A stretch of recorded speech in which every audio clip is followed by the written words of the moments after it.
it's Chloe. So I've not been on in a while. I've been having some quiet time, as is very needed in the end of Pisces season, doing some reflecting, some enforced reflecting because of circumstances and situations that have arisen that have caused me to go within and some just going with the vibe of what I've been feeling and the vibe of Pisces season, which definitely had a bit of a lull in the energy there. I did go to pull some readings, and I did actually record some readings and then just decided not to post them because it didn't feel right. So let's see how we do now and if this one makes it to you or not. So I did in one of the readings I did was with this big lovely, and so you've seen me use the mini archetype deck quite a few times on the channel. This is like a bit of a travel deck, which I'm going to be taking with me when I go away to Amsterdam soon. And I bought the Big Daddy one because the book is just an actually fantastic read. And there's a few cards in the deck that have Latin names, and there's about 4 of them that I'm just a bit like, eh. So I got the book really to like learn more, and just because the whole set is just beautiful. So I did do an unboxing of that and a reading with that, and then I just was feeling in such a protective, like I just needed to be in my little safe cocoon of my own energy and not keep endlessly putting out, because it was becoming a bit of a burnout, if I'm honest. But we will maybe do some closing with that one and maybe get some of these dragon cards out as well. And what else was I going to use? Oh yeah, these. I think I did a video where I unboxed these, but it didn't really get many views because I didn't really share it particularly anywhere. And I feel like basically everyone was having a bit of a lull, a bit of a lull in the energy. And I think maybe we might do some Oracle of the Radiant Sun as well, because what I'm going to pull on, in fact we'll start with that. What I'm going to pull on is the Equinox. So on the 20th of March, I've made us up a chart here for the equinox. So I've done it at the point of when in my time zone, so UK time zone, when the sun, the point when the sun moves into Aries, and because that kicks off that 0 degrees point, which gives us our equinox. I might also go straight into a yoga sesh after this. I might record it tomorrow, I might do it today. Let's see how we go. But yeah, I'm going to flip the camera so we can make a start. Right.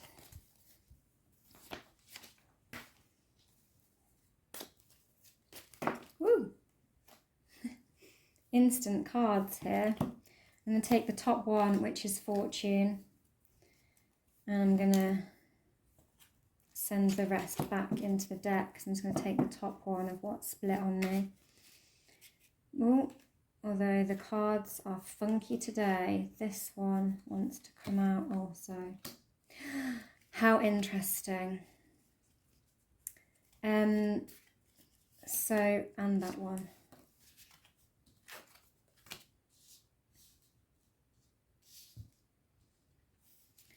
So we've got the Sun in Leo, fiery card. We've got on this one, which is Fortune. So I'm going to make a bit of a link there already to the Wheel of Fortune. 5th house as well. So the 5th house is like the fun and games house. And Leo is the 5th sign, rules the 5th house. And you know, we're pulling a reading on the return of the sun and the sun going into Aries, so into a fire sign.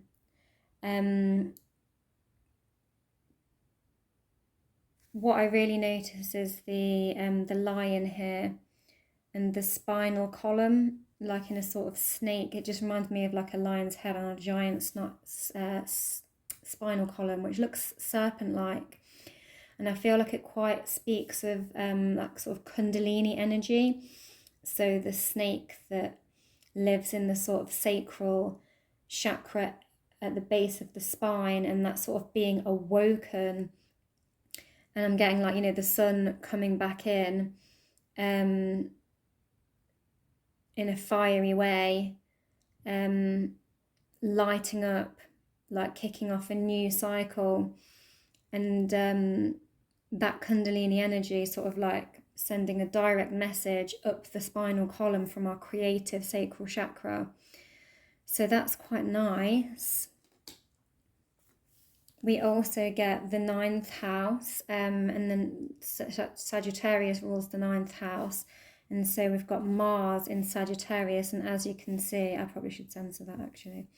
You know, we've really got someone's got someone over a barrel here. So the energy is domination. So we might want to keep in check our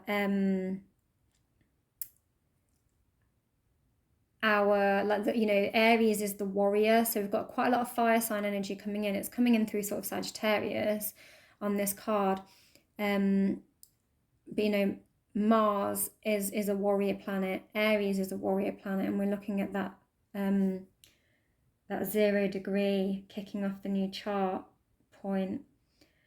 We've got a scroll of knowledge and a new moon and this crucifix. So Sagittarius is a very learned, sort of knowledgeable sign, and it often has quite a lot of interest in spiritual beliefs in a societal way. So looking at other religions and other belief systems and learning about them, which I'm getting from all of this. Sagittarians are very much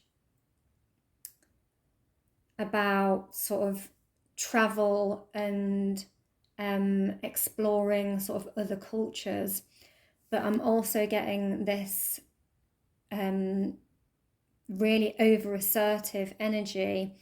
So we might have to keep in check our ego and how much force we are using to sort of make others submit. I mean, some examples of this, we can sort of look at the institutionalization of religions and, you know, spiritual sectors,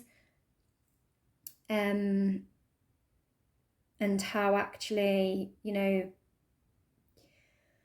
sort of Christian faiths, for example, have actually just been kind of used to rule the land and borders and territories, and how we have attacked other borders and territories and creeds and cultures, and drawn these sort of lines and borders around different countries through churches and pastures, and that's what I'm getting off that card. So we might want to be a bit careful about people with a domineering energy, like, or false prophets, or people potentially enforcing their opinions and their belief systems upon you, or suppressing people through them, something like that. And then we've got riches, so lovely, we've got fortune and riches, but we just maybe need to be careful that we're not going about acquiring riches in an overly maniacal way, in an overly assertive way. So 10th house Capricorn, we've got Saturn in Capricorn. That is the big daddy of power and rules and this way. And the 10th house is sort of our public image. So this might be to do with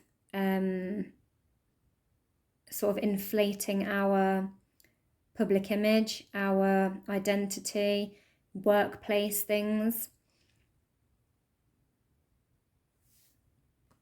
So maybe climbing the ladder professionally as well. The 10th house can be our profession. Just have a little glance at the chart to see what's going on. That could be relative to.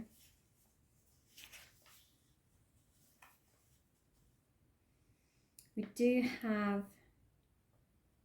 opposition there.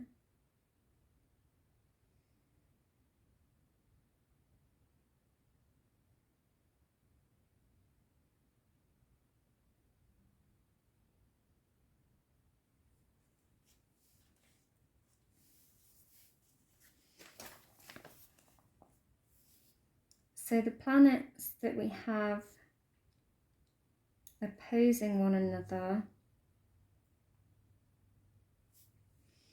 Have we got anything? We've not really got anything going on in Sagittarius. Or the moon is in Leo, that's interesting. And that appears to be opposing Pluto. Or is it conjunct?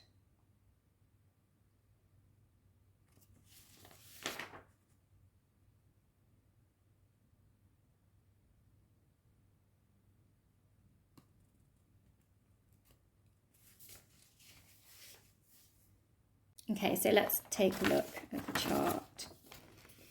So we've got Mercury in Aries, which is quite fiery, and it's conjunct the North Node.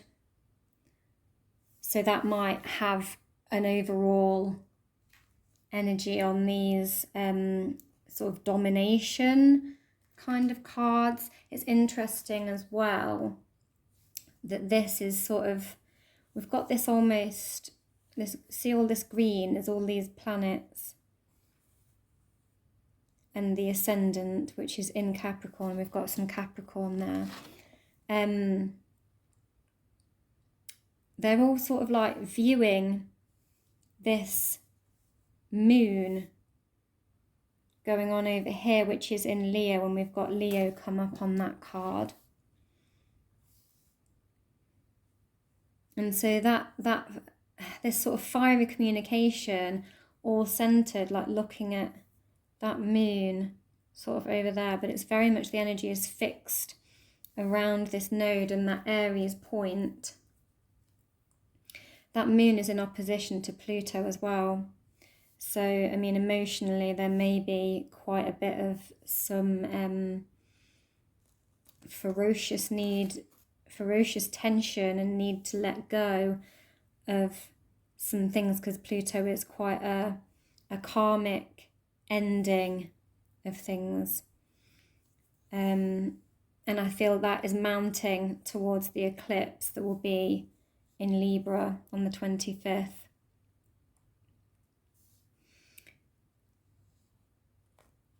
Mars isn't really having any interactions with anything though, but I feel like this fire is all coming from this point, that Aries point. And we have got Jupiter conjunct Uranus, which is quite a that's quite a rebellious energy, and Jupiter rules Sagittarius, and Jupiter is expansive, so this may be rebellious energy, may be being expanded. So that's quite interesting. We've got not Mercury. We've got Neptune conjunct the Sun. So big time dreamy energies still. And being careful about sort of what is real and what is not real. But I feel like a light is going to be shone on maybe some of our own delusions with that. And then we've got, in Pisces, we've got Venus conjunct Saturn, so there may also be some hard lessons there, and needing to like take love seriously and maybe our self-love seriously. Yeah, so interesting, lots going on there. Not sure how much it reflects in here, but I just thought I'd give you a show of that. I feel like I need to pop a crystal on these guys. Nudity.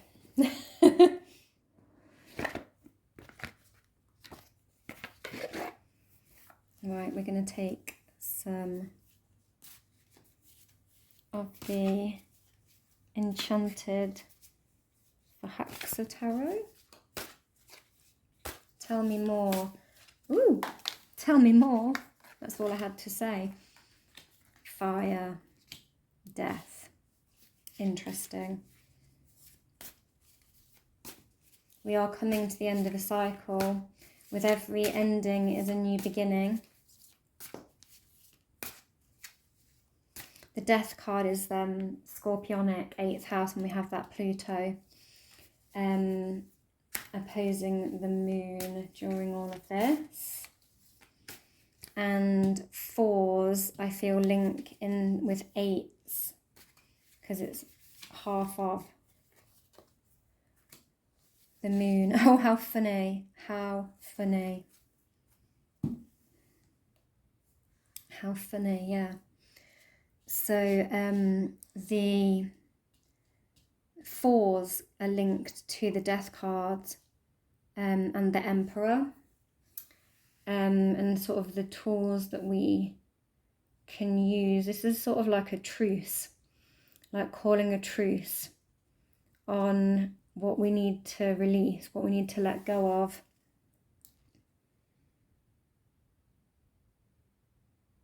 And what is hidden. I feel like that's that Neptune-ness.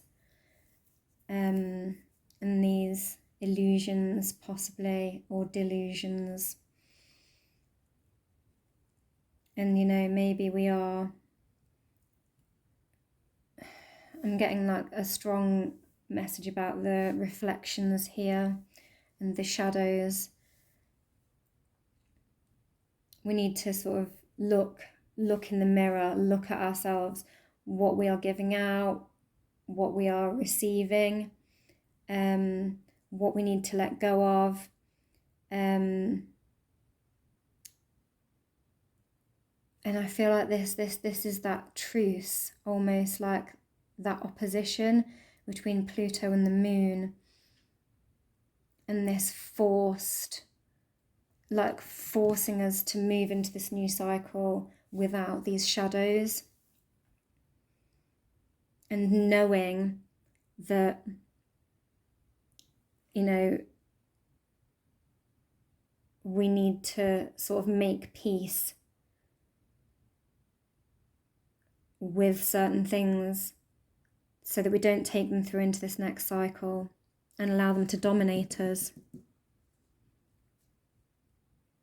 and allow them to continue to dominate our soul.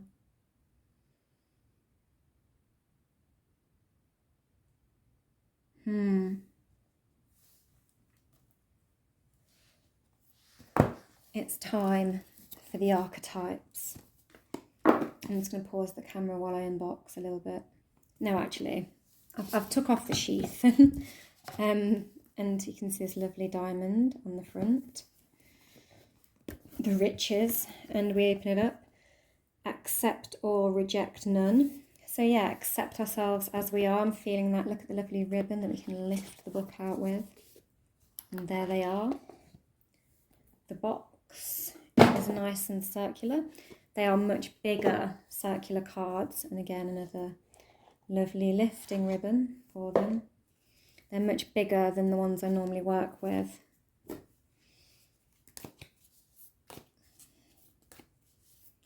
Tell me more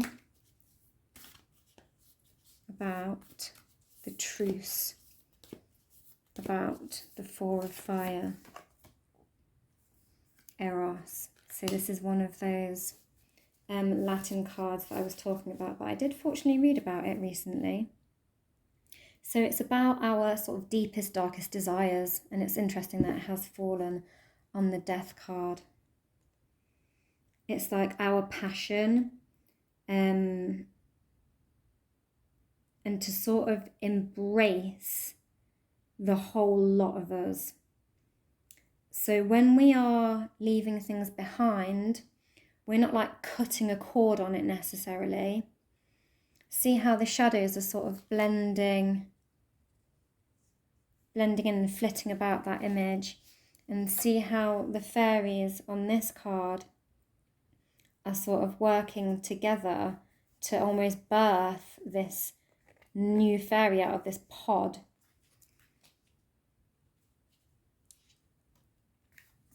And it's, you know, all this lava coming up. It's formed from fire. And the Death card, and it's like this ending is a new beginning, but it's not about cutting it off to move on. It's about embracing ourselves as a whole, the good, the bad, the ugly, and know thyself. You know, allow it all to meld together and just not let it dominate us. Know that it's there, and know that this is our shadow, but embrace it. I want the dragon.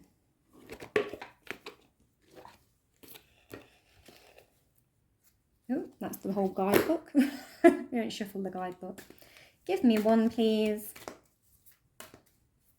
One dragon. Ooh.